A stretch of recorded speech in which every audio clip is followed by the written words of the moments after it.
Good morning. Thanks everybody for attending this session with me today.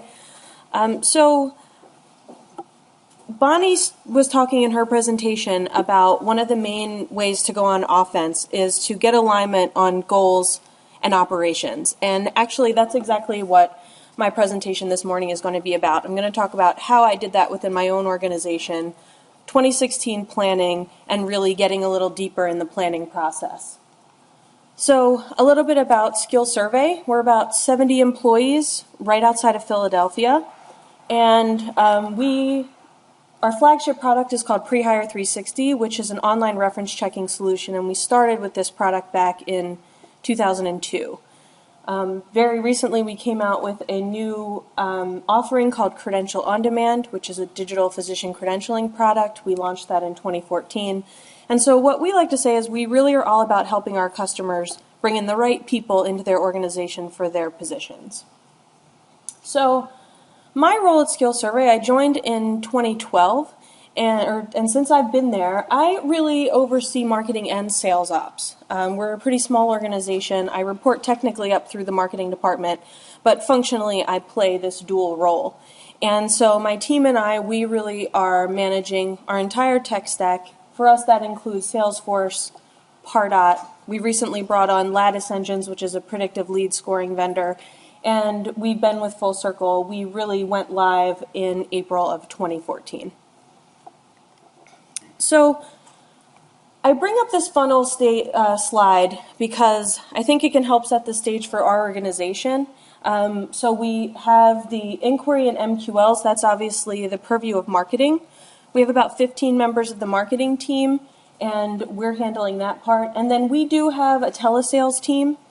So we have these telesales steps within our funnel, and you'll see that that comes into play when we're looking at our planning for this year. And there are 2 members of the telesales team. For us, they actually report up to the CMO, but they haven't always done so. So they used to report to sales. They currently report to marketing. I'm not sure how long it's going to stay that way. And then we have about 13 outside field sales teams that are handling from SAL down. And then we have a number of business units wrapped up in these groupings. So before I start talking about our planning process, I just want to give a little context to the environment that we're working in at SkillSurvey. The first is we were acquired by a new venture capital firm at the end of 2014. So they set some very aggressive growth targets for us for the next 4 years. And so that has been set at the board level, and everybody's just trying to figure out how we can best meet these growth targets. Secondly, even though we're a small company, there are a lot of players. We have vertical-specific marketing managers. We have some product marketing. So we're managing 4 distinct lines of business, 3 within the pre-hire product, and then 1 team that focuses specifically on our Credential On Demand product. And surprisingly, the planning has been relatively disconnected between these 2 teams. So marketing is doing campaign planning for 2016 over here. Sales is doing their sales planning over here. At the executive level, there's some connection, but when it really comes to the on the ground, the planning has not really been as integrated as I would like it to be, and that's kind of one of the reasons why I moved forward with this project. And then finally, I put this up here, and I think people can probably relate. The sales and marketing relationship is tenuous, but it's definitely on the mend. So we've had a couple rough years. There's been some finger pointing, but I think the sales and marketing leadership has made a very strong push to bring these 2 teams together, working together. And again, that also sets the stage for why this integrated planning has been so important for our company moving into this year. So here was my plan. This first point sounds so obvious, but we weren't doing it. Get all the key stakeholders at the same table to have this conversation together. The second is go 1 level deeper in our planning. So marketing was very focused on inquiries and MQLs. Sales was obviously very focused on closing deals. But there's a lot of steps in between that, and there's a lot of cogs in the machine that get you from inquiry to close. And I wanted to bring everybody to the table talking about all those critical stages, not just the top and the bottom. And then finally, we have an aggressive growth target. Well, let's come up with some specific things that we all agree are going to change to get us there, agree on that path as a group. And I think that is really setting the stage so as we move into this year, we're really just executing all on the same plan as opposed to ending up in a finger-pointing situation Q3, which is something that we've run into in the past. Other people have had that, right? That's not just a SkillSurvey thing. So how was I going to do this? Well, mainly it involved a series of meetings with these stakeholders, but I needed a tool to facilitate these conversations. And for me, it had to have three main elements. Of course, the first thing is I had to use my outputs coming out of Salesforce from Full Circle to set the baseline. So that was going to be the beginning point of our conversation. We're starting from one common truth and building from there. The second is then I actually had to move and build it over in Excel because I wanted to use a lot of formulas and run a bunch of different scenarios because specifically in terms of facilitating a conversation, it had to update in real time. If we had to make a decision that we were going to increase a conversion percentage or change some volume here, I wanted to be able to model that in real time in the meeting and show people the impact of the changes we were going to make. So I'm going to take a couple minutes now and actually walk you through in some slides the nuts and bolts of how this all came together. So the first thing is, let's look at the full circle outputs. So I'm going to have a couple pictures of some Salesforce reports. And one thing that you'll notice here is that Alex in the last presentation mentioned bringing a lot of data into your campaign member object. I fully agree with that. Our campaign member object is full of data because you can use it to really enhance your reporting. So one thing you'll see is we have a business segment field which breaks all of our leads into our different lines of business. And I definitely recommend if you don't do something like that, bring that into your campaign member object to make your reporting a lot cleaner, especially if there's some rules around that. You can bring it into one formula field as opposed to building all these reports using all of those filters within your report filters. So what you'll see here, the first output that I'm showing is just typical volume. And the way that our model started is we started with inquiry volume at the top, and then we run everything down from there. So this is an example of some outputs. And one thing that is important in our organization is that we do have 3 campaign sources, marketing, sales, and this is our telesales team. Internally, we call it lead gen. So we are running an active org, so everything has a campaign, and this is telling us the source. So you'll see this throughout, that as we were doing this modeling exercise, we were keeping these 3 sources in mind because the performance is a little bit different.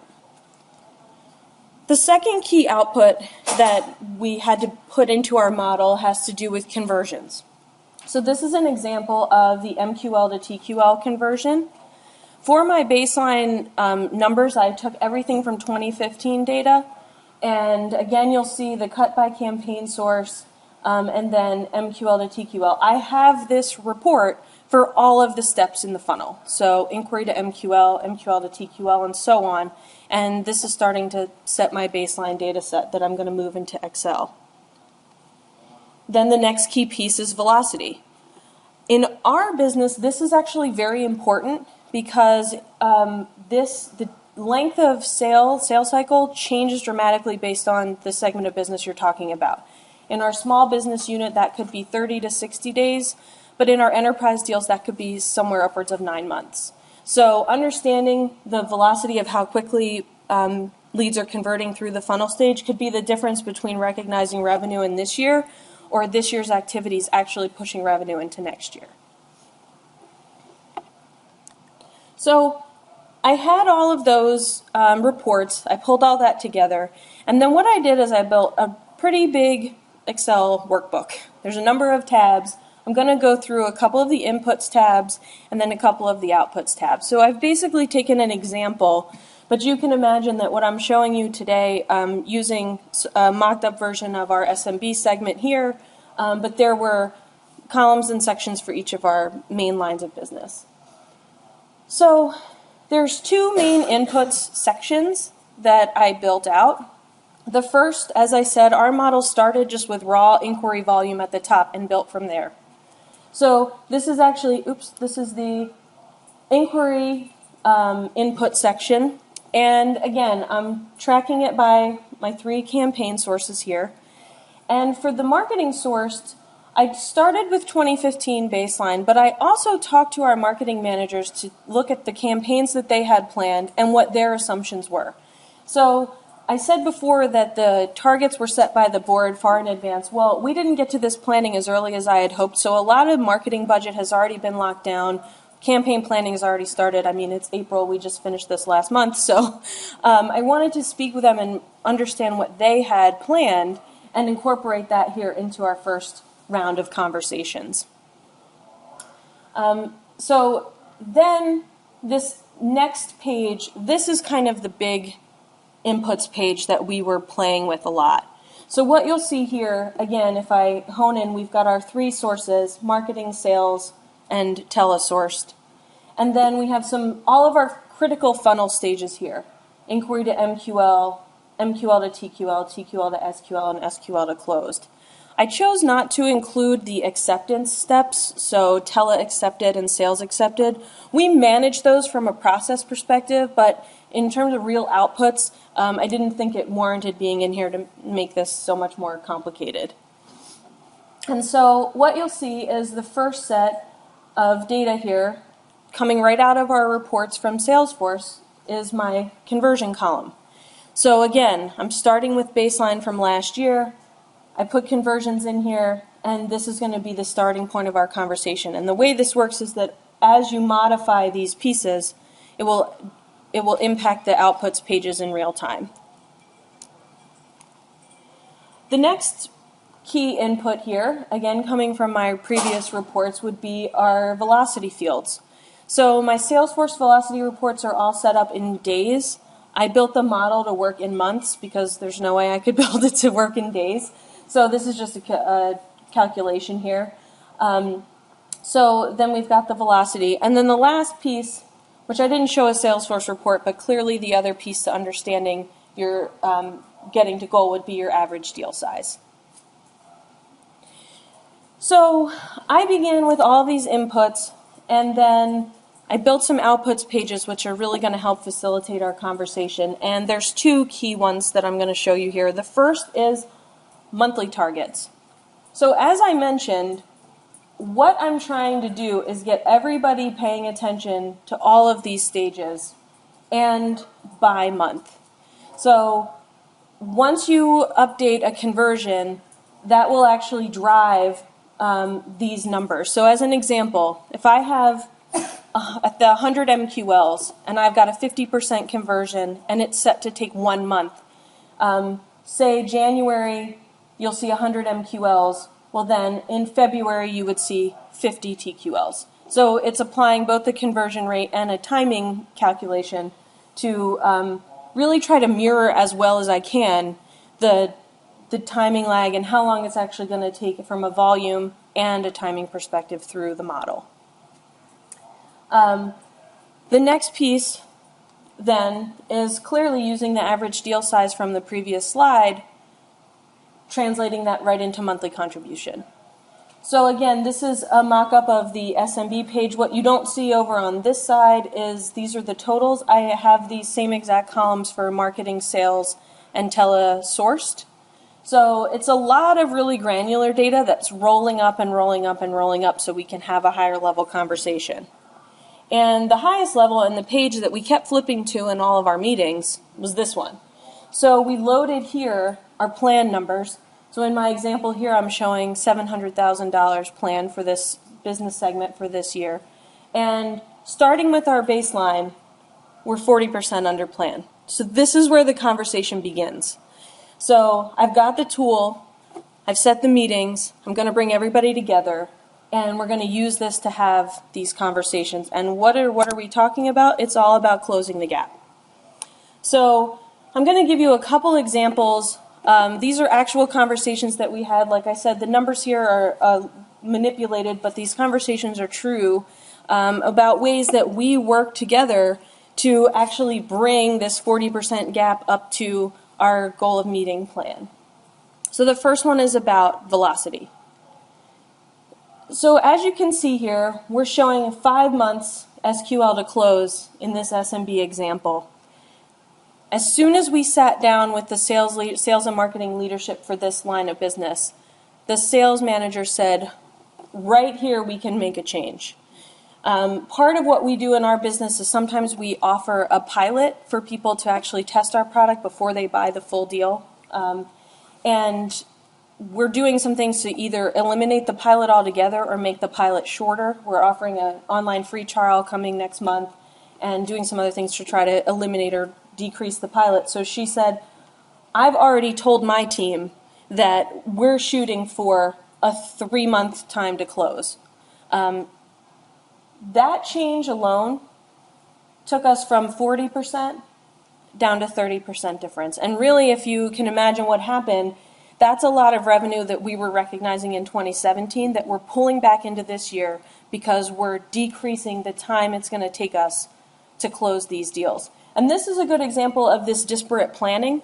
So if marketing was just looking, even if I was using the full circle outputs, but if marketing was planning on our own, we would have assumed this 5 months, whereas over on the sales side, she's already talking and planning with her team that the expectation is now a closer to 3 months average close time. So just by getting everybody in the same room, assumptions and conversations that are happening separately are now starting to happen together. And we're all coming together talking about the same things, headed in the same direction.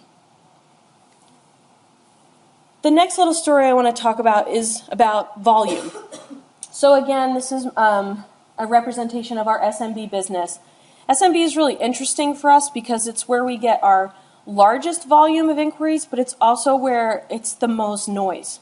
We have a heavy content marketing, so we get a lot of people coming to our thought leadership, but they're never going to be buyers.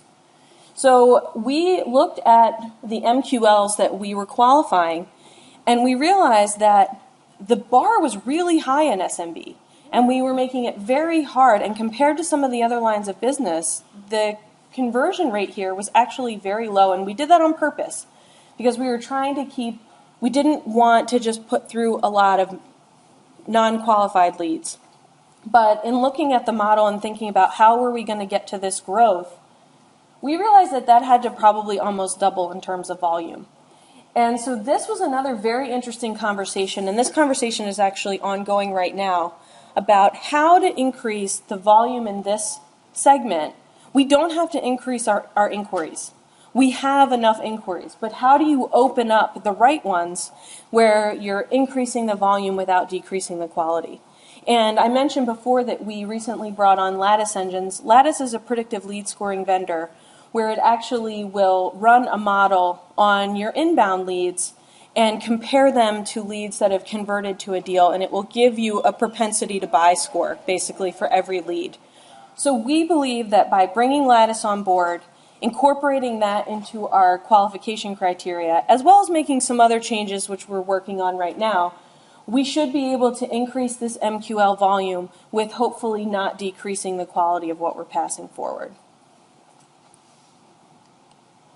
And so that change brings us from a 30% gap down to 15%. So we're making some good headway. The last piece I want to talk about is conversions. So, it was really interesting hearing Alex talk about his SDRs, or in our world, the telesales team, because we have a very similar thing there where that is the biggest bottleneck for us in our whole funnel. We have a lot of MQLs. That's the most important stage. That's the most important function because from there down, our conversions are actually very healthy. So finding out the way to actually increase the TQL conversions becomes a conversation that we all have to have as a group. And we came to the conclusion that we really need to up them from 10% conversion up to 15% for us to hit our targets. But this is where I was very excited to see marketing and sales come together and talk about this really as a team. So as I mentioned, this team actually reports up to the CMO, but they're very strongly connected to sales. They used to report into sales. So both teams were thinking of ways, and it's very similar to how Alex was talking about getting his whole organization rallied around this one step in the funnel, and in our small way we did the same thing.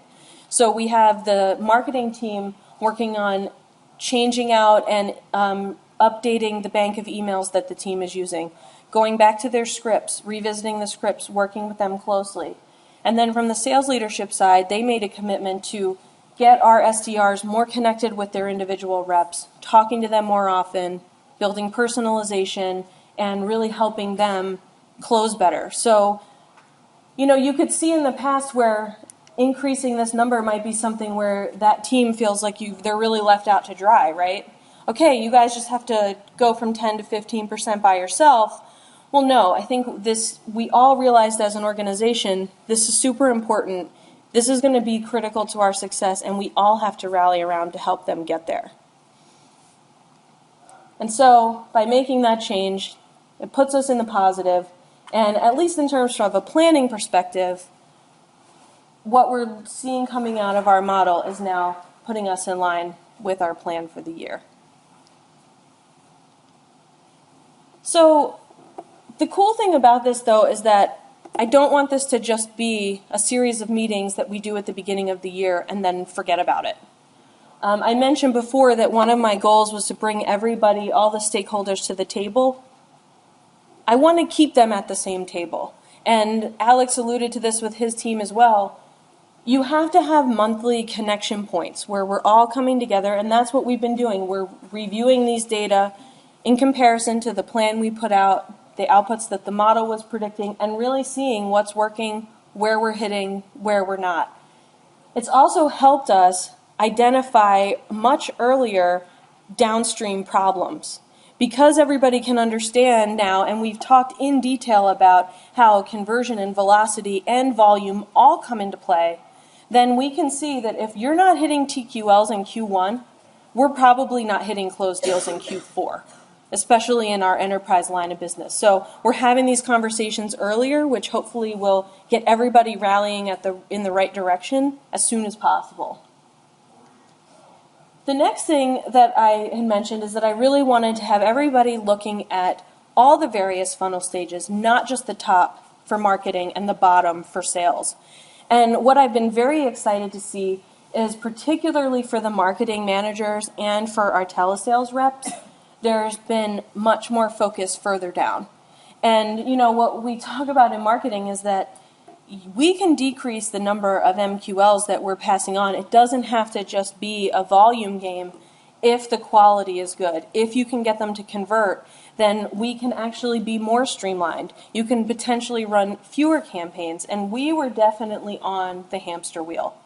It just became, we want more, we want more, we want more, and marketing said, okay, we'll run another email, okay, we'll do another paid LinkedIn campaign, and now we're able to work smarter. And this is an ongoing conversation, but allowing them to take a breath, move away from just the MQL numbers, and start thinking, okay, what am I driving downstream? How can I double down on those things that are working, let go of those things that aren't, instead of just feeling like we're just a lead machine, has been really great in terms of the conversations. And that same thing is happening with our tele team.